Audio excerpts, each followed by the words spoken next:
آج کل ایک مسئلہ چل رہا ہے، فضائل اعمال کے بارے میں بھی غلط باتیں بیان کی جا رہی ہیں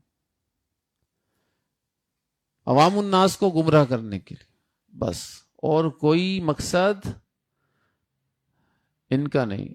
کیا کہا جا رہا ہے کہ یہ فضائل اعمال لکھی اس صورت میں گئی ہے جب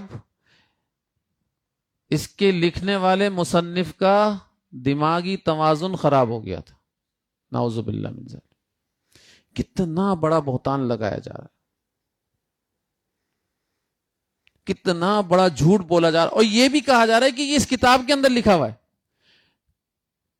کہ مجھے طبیبوں نے میرے دماغی توازن خراب ہونے کی وجہ سے دماغی کام کرنے سے منع کر دیا تھا۔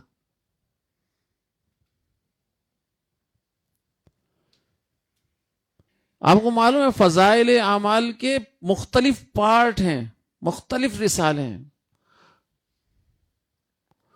اور وہ مختلف وقتوں کے اندر لکھے گئے، مختلف وقتوں کے اندر لکھے گئے، جس میں فضائل قرآن یہ الگ وقت میں لکھا گیا، 1348 ہجری کے اندر لکھا گیا۔ ایسے ہی فضائل نماز 1358 ہجری میں لکھا گیا، 10 سال بعد لکھا ہے۔ فضائل ذکر بھی 1358 ہجری کے اندر لکھا ہے، 10 سال کے بعد لکھا ہے۔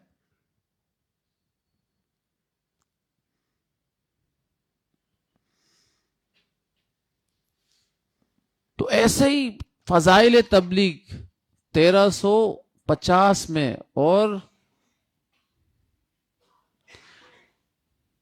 جو مختلف فضائل ہیں وہ 1349 کے اندر لکھے گئے۔ فضائل رمضان ایک پارٹ ایسا ہے جس کو حکایت صحابہ کہتے ہیں، جس کو فضائل صحابہ بھی کہتے ہیں، وہ 1375 ہجری کے اندر لکھا گیا۔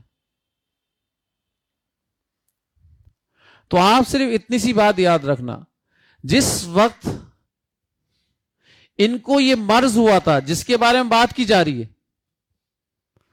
وہ مرض کیا تھا؟ نکسیر پھوٹ گئی تھی، نکسیر کا مسئلہ ہو گیا تھا، ان کو خون ناک سے بہتا تھا۔ تو ڈاکٹروں نے کہا کہ آپ کے دماغ کے اندر خون بہنے کی وجہ سے کمزوری ہو گئی ہے، ابھی دماغی کام کوئی نہیں کرے گا، دماغ کے اوپر زور مت دیجیے گا۔ یہ بات تھی، اور اس کو بات کو کیا پیش کر دیا گیا کہ دماغی توازن خراب ہو گیا تھا۔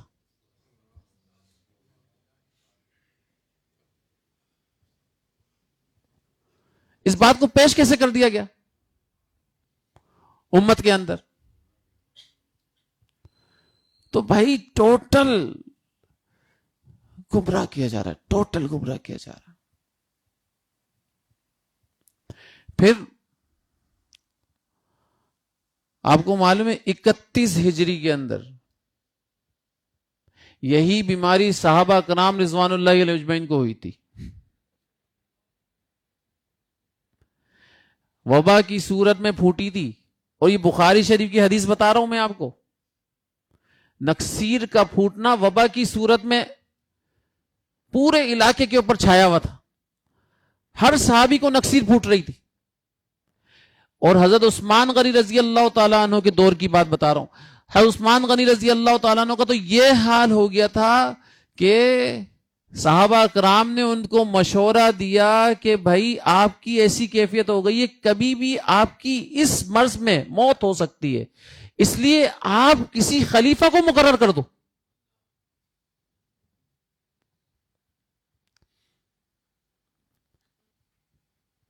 خلیفہ کو مقرر کرو۔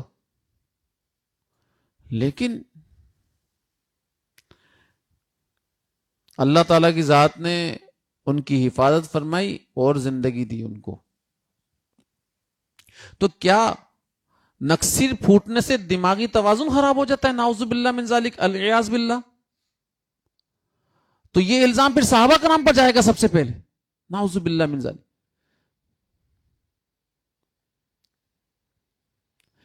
اور یہی ملحدین کرنا چاہتے ہیں، یہ ملحدین کا طریقہ ہے کہ کسی طریقے سے ان کے دین کے اندر شکوک و شبہات کو پیدا کیا جائے.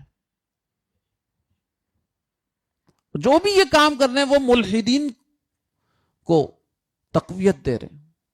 جو بھی یہ کام کر رہے ہیں کہ واقعات کو اور حالات کو مسخ کر کے پیش کرنا. پھر دوسری چیز کیا کرتے ہیں؟ میرا تو زکوٰۃ کا موضوع چل رہا تھا لیکن پھر بھی بیچ میں بات آ گئی تو میں یہ بات کر رہا ہوں. اس فضائل اعمال کے اندر جو بزرگان دین کی کرامت کا ذکر ہے تو بھائی وہ کرامت حضرت شیخ زکریا رحمت اللہ علیہ نے مختلف کتابوں سے اپنی کتاب کے اندر نقل کی ہیں. انہوں نے کرامتیں بنائی نہیں ہیں. جو مختلف کتابوں کے اندر موجود تھی نا ان کرامتوں کو اپنی کتاب کے اندر لکھا ہے. او بھائی آپ بزرگوں کی کرامتوں کا انکار کیوں کر رہے ہو؟ نہیں ہو سکتی کرامتیں. آج واٹس ایپ کی کرامت کا تو آپ اقرار کرتے ہو, آج بوٹنگ کی کرامت کا تو اقرار کرتے ہو آپ. پہلے کسی دور کے اندر یہ کہا جاتا, آج سے 100 سال پہلے, بھائی ایسا ہونے والا ہے کہ تو ادھر بیٹھا ہوگا میں امریکہ میں بیٹھا ہوں گا اور دونوں ویڈیو پر بات کر رہے ہوں گے اور 4-10 ہزار لوگوں کو بھی ویڈیو میں لے لیں گے. تو کیا بولتا وہ 100 سال پرانا بندہ, ابے بھائی پاگل ہو گیا, ایسا کبھی نہیں ہو سکتا. یہی بولے گا نا, بے بھائی ایسا نہیں ہو سکتا. تو 100 سال پہلے ایک شخص بولتا تھا بھائی ایک ایسی گاڑی آنے والی جو ہوا کے اندر اڑے گی. 200 سال پہلے ایسی گاڑی آنے والی ہوا کے اندر اڑے گی. تو بھائی کوئی یقین نہیں کرتا, نہیں یار ایسا نہیں ہو سکتا. ہوا کے اندر کون اڑے گا, کون سی گاڑی اڑے گی؟ تو بھائی آج ساری چیزیں دیکھی جا رہی ہیں. 200 سال پہلے ان سب کا انکار کیا جاتا تھا. 200 سال پہلے کوئی بولتا چاند پر چلے جائیں گے بھائی, لوگ چاند پر جانا شروع ہو جائیں گے. لوگ بولتے تھے بھائی کیا کفریہ بکری باتیں بک رہے ہو یار, چاند پر کون جائے گا یار. تو آج یہ ساری چیزیں ہو رہی نہیں ہو رہی. تو بھائی جب آپ سائنس کی کرامت کا اقرار کر رہے ہو تو آج 200 سال بعد میں اور آپ 200 سال یا 1000 سال پرانی کرامتوں کا انکار کیوں کر رہے ہیں؟ اللہ تعالیٰ کی ذات نے ایسا کیا ہوگا. بھائی کرامت اللہ کا فعل ہے, کسی ولی کا فعل نہیں ہے.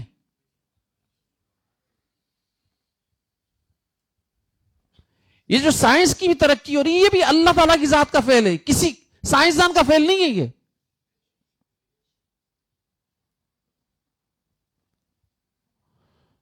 تو لہذا اگر اللہ تعالیٰ کی ذات نے ایسا کر دیا تو بھائی آپ کو کس بات پر اعتراض ہے؟ یہ تو سمجھا دیں. ایسا ہو سکتا ہے, اللہ تعالیٰ کر سکتے. ہم یہ کہہ ہی نہیں رہے کہ یہ کسی ولی کا ذاتی فعل ہے. جب ولی کا ذاتی فعل نہیں ہے, فعل ہی اللہ کا ہے, تو اللہ پھر سب کچھ کر سکتے. پھر کس چیز کا انکار؟ اس لیے ان ساری باتوں کو بھائی سمجھنا پڑے گا, ٹھیک ہے نا. اللہ تعالیٰ ان لوگوں کے شر سے ہم سب کو بچائے. یہ شر کی صورت میں لوگ پھیل رہے ہیں, بیٹھے ہوئے باتیں کر رہے ہیں اور بزرگان دین کو کے بارے میں زبان درازی کرتے ہیں. پتہ نہیں, مجھے سمجھ میں نہیں آتا کس کی ایمان کے اوپر یہ باتیں کرتے ہیں, کس کے چھوڑے ہوئے, یہ بات سمجھ میں نہیں آتی. اللہ تعالیٰ ان لوگوں کو بھی ہدایت ہے, ان لوگوں کو بھی سمجھ عطا فرمائے.